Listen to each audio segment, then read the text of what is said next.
On t'a déjà raconté le coup de tête de Zizou? Ouais?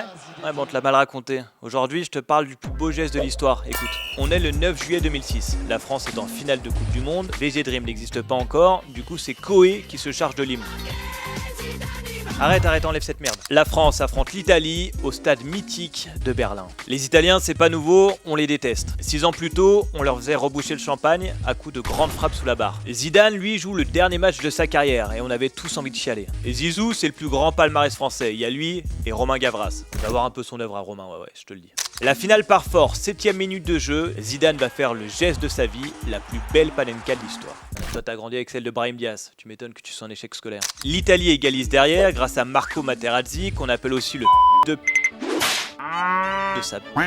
Mais pour la vidéo, on l'appellera Materazzi. Le match part en prolongation, Zidane et Materazzi vont s'accrocher plusieurs fois, jusqu'à la 110e minute, sur un énième accro, Zidane lui dit « Je te donnerai mon maillot à la fin du match », ce à quoi l'Italien répond « Je préfère ta sœur ». Et qu'est-ce qu'on fait dans ces moments-là ?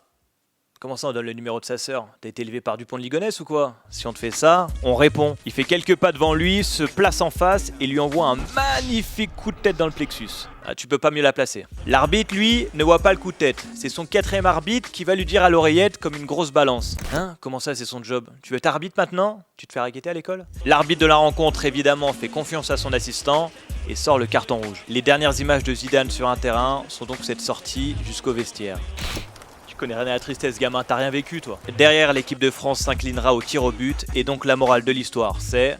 Hein? Que la violence ne résout rien? Mais t'as rien compris à l'histoire. La morale, c'est qu'on déteste les Italiens, et que Zizou est intouchable. Allez, tu te coucheras moins con, va.